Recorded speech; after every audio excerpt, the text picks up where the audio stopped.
Electricidad estática. A principios del siglo XVIII, el mundo de la ciencia dedicó su atención al problema de la electricidad. Había una buena razón para ello. Hubo muchos científicos por entonces que ganaban su sustento dando conferencias, o bien como itinerantes que iban de ciudad en ciudad y hablaban ante cualquiera que hubiese comprado una entrada.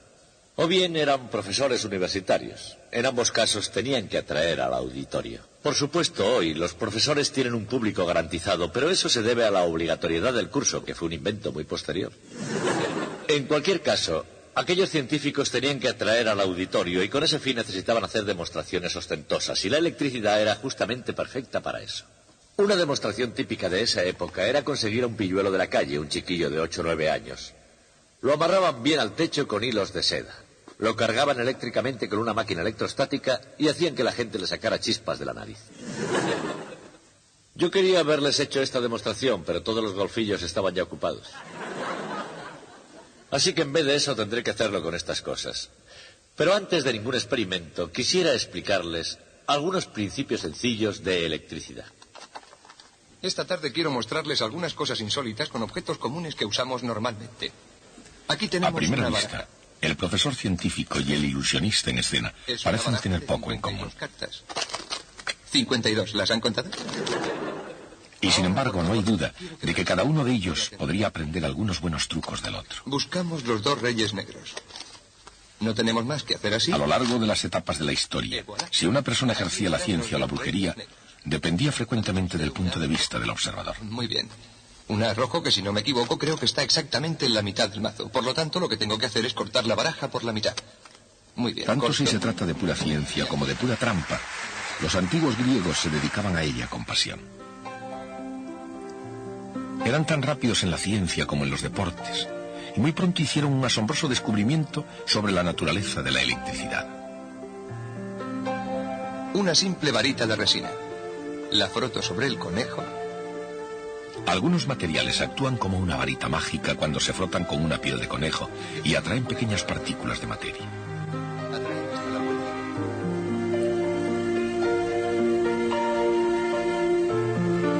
Finalmente, los científicos serían capaces de explicar exactamente cómo funciona realmente este fenómeno, la electricidad. Y al contrario que el prestidigitador profesional, los primeros electricistas estaban deseosos de compartir los secretos de su oficio. Por ejemplo, una de las claves de la electricidad dejó de ser un secreto desde que Benjamin Franklin probó su habilidad en este campo. Difundió la versión que en inglés corriente era algo como esto: algo llamado carga, la carga eléctrica, es la causa de la fuerza eléctrica.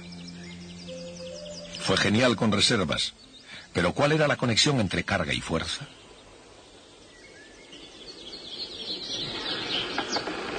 Tanto en la ciencia como en la magia, la elección del momento adecuado lo es todo. Y en Francia, Charles-Augustin Coulomb apareció con la respuesta.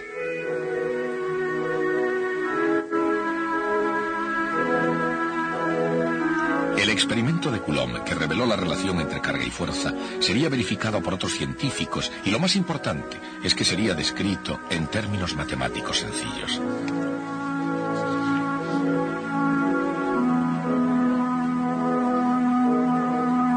La ley de Coulomb establece que la fuerza eléctrica es directamente proporcional al producto de las cargas e inversamente proporcional al cuadrado de la distancia entre ellas. Además, hay 2 tipos de carga, positiva y negativa. Cuando la electricidad actúa entre cargas de signo diferente, hace que se atraigan. Pero cuando actúa entre cargas de igual signo, éstas se repelen.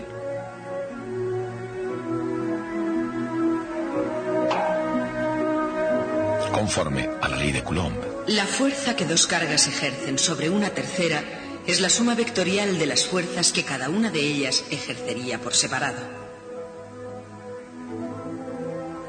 De hecho, las fuerzas ejercidas por cualquier número de cargas positivas y cargas negativas se suman como vectores. De manera que la fuerza total se sigue calculando según la ley de Coulomb. Adviertan que las cargas positivas están representadas en rojo y las negativas en azul.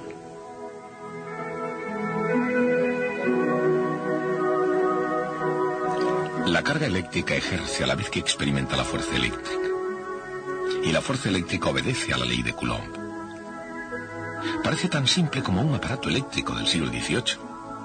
Y parece como si eso fuera todo lo que hay. Pero las cargas eléctricas no existen aisladas. Por el contrario, la electricidad reside en la materia, los sólidos, líquidos y gaseosos del universo. Y no importa en qué forma, sólido, líquido o gas, la materia misma es esencialmente eléctrica por naturaleza.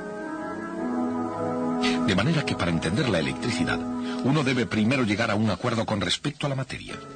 Por otro lado, para entender la materia, uno debe primero captar los fundamentos de la electricidad. De hecho, ninguna de las dos puede entenderse sin la otra.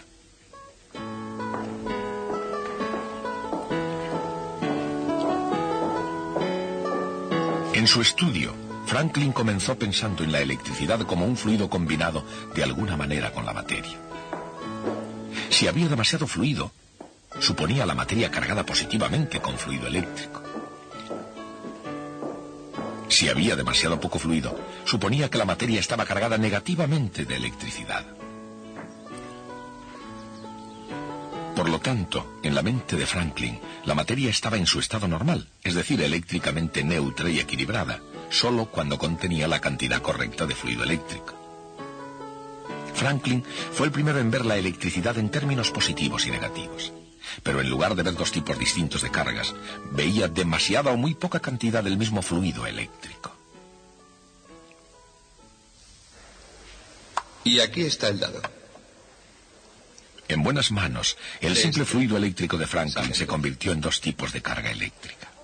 Y de estos dos, otros dos. Desaparecen de uno en uno en el cubilete de forma... A la larga y acumulando conocimientos pieza a pieza, los científicos pudieron ponerlos juntos como una única estructura cuyos bloques básicos de construcción son átomos unidos por carga eléctrica positiva y negativa.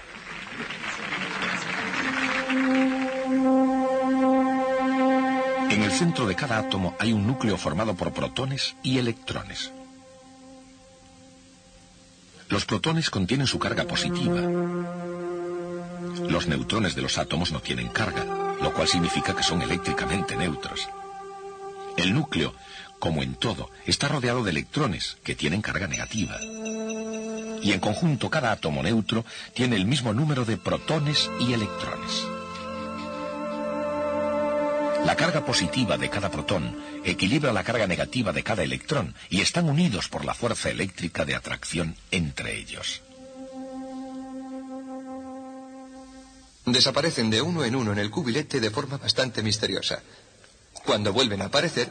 Pero esta acción bastante especial de equilibrar, como cualquier otra acción, no siempre es perfecta. En realidad, no todos los átomos son neutros. Algunos tienen demasiados electrones o demasiado pocos, en cuyo caso reciben el nombre de iones. De hecho, los iones sodio con carga neta positiva y los iones cloro con carga negativa están unidos por la fuerza eléctrica formando los cristales de sal común. Pero ya sea que sus átomos estén ionizados o no, los sólidos, los líquidos o los gases, toda la materia del universo está unida por la fuerza de la electricidad. Con una simple moneda. Por ejemplo, y de todas las formas de materia, ninguna muestra los efectos de la electricidad más claramente que los metales. Por otra de oro macizo. Oro. La materia de la que están hechos los sueños.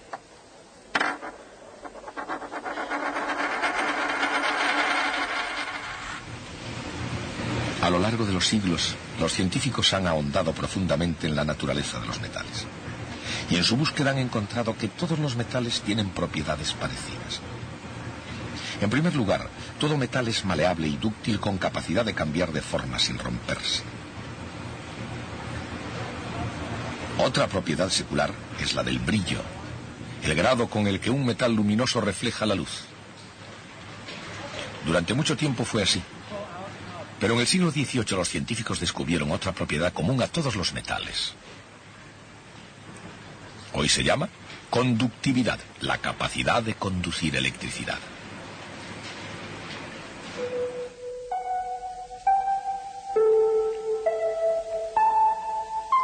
En un aislante, la carga eléctrica permanece donde está.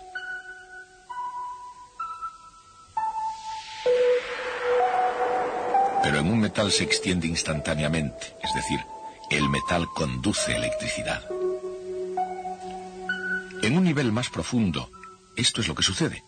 Se puede considerar cada átomo de un metal como un ion positivo con 1 o 2 electrones exteriores débilmente ligados. Cuando 2 átomos metálicos están muy próximos, los electrones más exteriores pueden pasar fácilmente de uno al siguiente. A medida que se agregan más átomos, los electrones pueden moverse a grandes distancias. Esos electrones móviles son conocidos como electrones de conducción y dan a los metales sus propiedades especiales.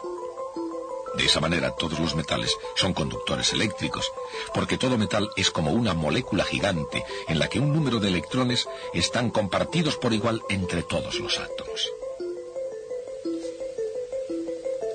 Se puede representar como una estructura de iones cargados positivamente, pegados por un fluido de electrones móviles.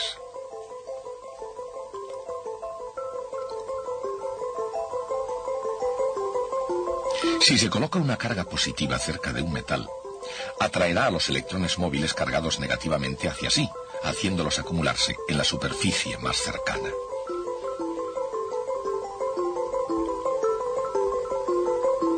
El resultado es que quedan iones positivos netos no equilibrados por electrones en la superficie más alejada.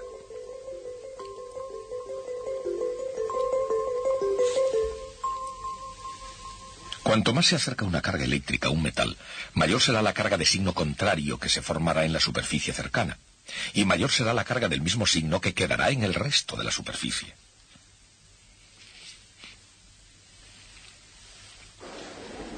Y ahora una cajita sorprendente, pero no quiero que puedan pensar que está trucada. Estas propiedades se utilizan en un instrumento científico que puede parecer mágico. Se llama electroscopio de panes de oro. Ahora verán. Cuando una carga eléctrica se lleva cerca del disco de metal, la laminilla de oro se mueve alejándose de la varilla. Abajo. Flota. Una carga positiva cerca de la parte superior atrae cargas negativas, dejando carga positiva en el otro extremo de la varilla metálica. Y la laminilla de oro queda con el mismo tipo de carga. Y por supuesto, al tener el mismo tipo de carga, la varilla repele a la laminilla de oro. Cuando se quita la vara, la laminilla cae de nuevo hacia abajo, a menos que la carga se transfiera al disco mediante contacto físico. Abajo. Flota. Quieta. El contacto físico deja la varilla y a la laminilla de oro con un exceso neto de carga, y la laminilla permanece levantada. Pero vuelve a caer de nuevo con un roce de la mano. Abajo. La mano, que es ella misma un conductor, conecta la columna a la caja del electroscopio. ¿Dónde ha ido a parar esa carga extra?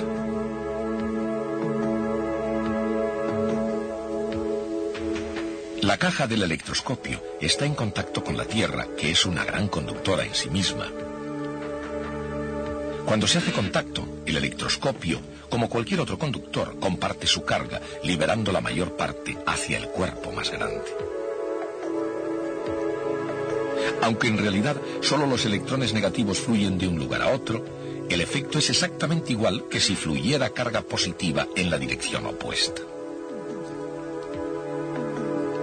A esto se llama poner a tierra un conductor eléctrico o simplemente hacer masa. Y para todos los fines prácticos, cuando esto sucede, el conductor se pone eléctricamente neutro.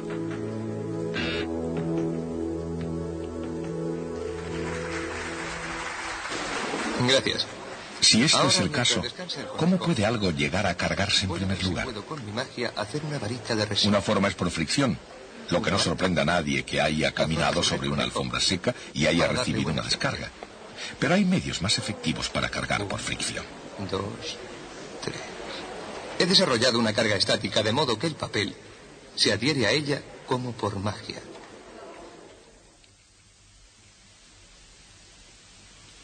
En el siglo XVIII, los electricistas inventaron máquinas que acumulaban la carga eléctrica mediante la frotación de un aislante, tal como el vidrio que gire.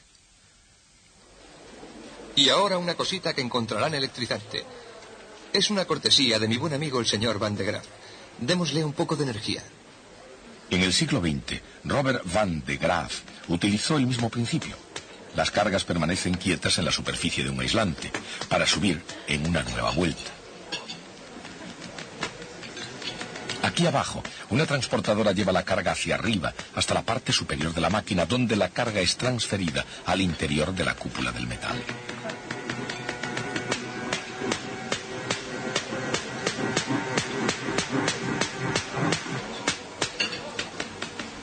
Como el metal es conductor, la carga se difunde y mediante ese proceso aumenta hasta que escapa en forma de una chispa y hace su viaje de vuelta hasta su antiguo hogar, la Tierra.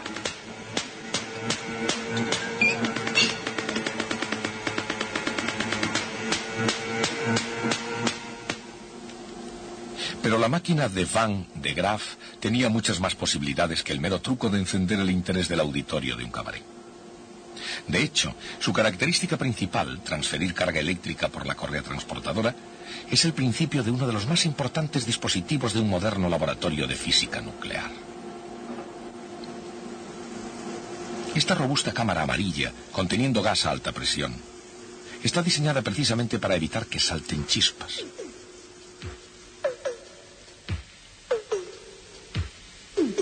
En el interior, y sin poder descargarse en forma de chispas, la correa transportadora acumula una enorme carga positiva en el terminal principal, en el centro. Mientras tanto, un ion cargado negativamente, en este caso un átomo de carbono con un electrón adicional, está siendo preparado para realizar un viaje extraordinario. Se pone en movimiento a causa de otras cargas negativas. Guiado por un campo magnético, da la vuelta a una esquina y es conducido por el centro del tubo por otro campo magnético.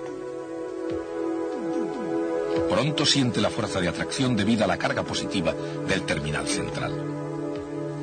Acelerado por la fuerza eléctrica entre el ion negativo y el terminal positivo, el ion corre a gran velocidad hacia adelante hasta que una colisión con átomos de gas provoca el desprendimiento de algunos electrones, cambiando al ion de negativo a positivo. Nuevamente acelerado por la fuerza eléctrica, el ion continúa hacia su destino, que en este caso es una colisión nuclear entre carbono y un blanco consistente en helio.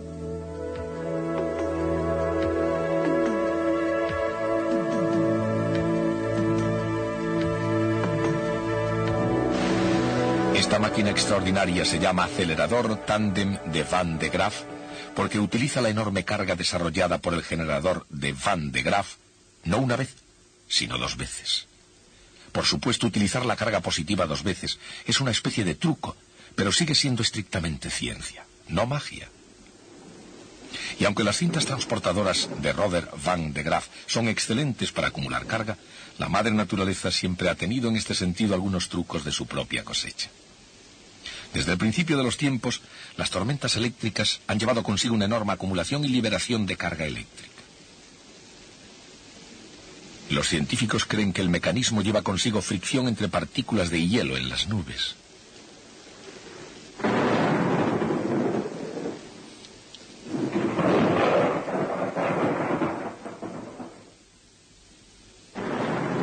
Pero la fricción no es el único modo por el cual se puede transferir carga. Pero si cargo el soporte... Esta placa de metal parece cargarse con solo tocarla. Notarán una reacción increíble. No es magia, pero hay un truco en ello.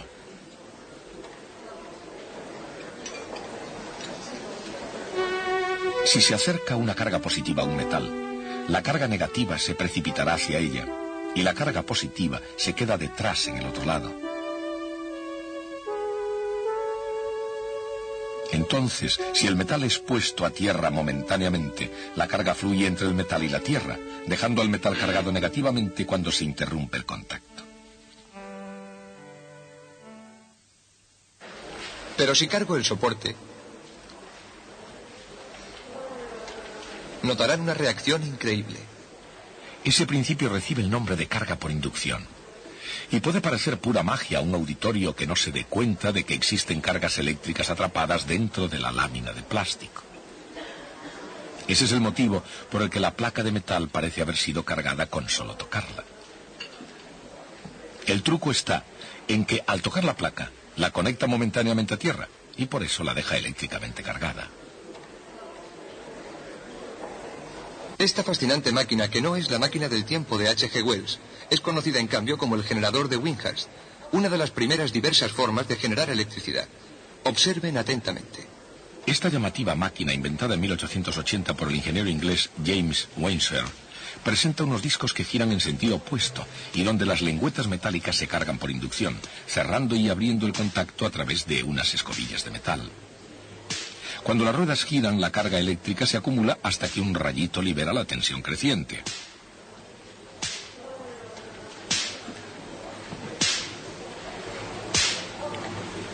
Uno de los secretos del éxito de la máquina de Wainsworth es el dispositivo que utiliza para almacenar carga eléctrica. Es la botella de Leyden, llamada así por haber sido creada en la universidad del mismo nombre. El principio en que se basa esta botella es tan sencillo como el dispositivo mismo. En una botella de Leyden, el interior y el exterior son de metal, separados por el vidrio de la botella.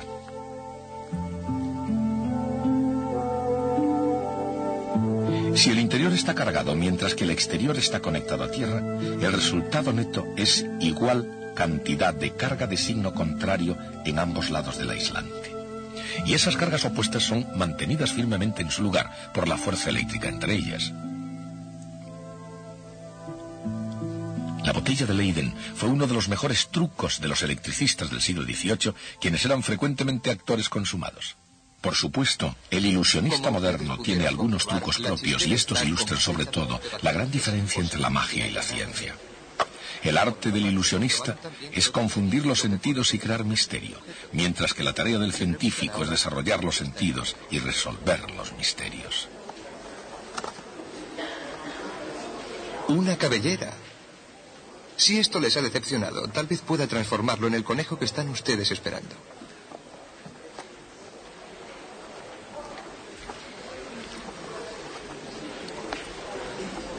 Ambos tratan de entretener al menos de la mejor manera que sean capaces. Ajá.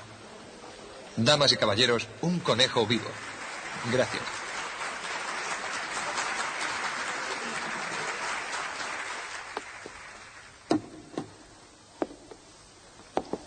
Yo quería mostrarles que la electricidad puede ser realmente útil. De manera que cuando esta amiga me dijo que quería cortarse el pelo, pensé que podría hacerlo con esta máquina de Van de Graaff. Tranquila que esto no duele. Allá vamos. Observen lo que ocurre cuando yo giro esto.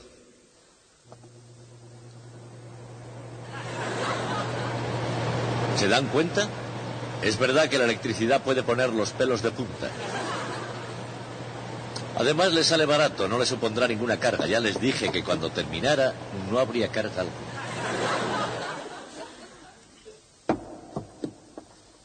Pero este es un generador electrostático de tipo diferente. Trabaja por inducción, cerrando y abriendo contactos. Su finalidad básica es una máquina de descarga. Su finalidad es emitir chispas. Voy a demostrárselo. Saben, creí que me darían un motor eléctrico para mover esta máquina, pero cuando leí la letra pequeña de mi contrato supe que tenía que mover la mano. Les mostraré cómo trabaja.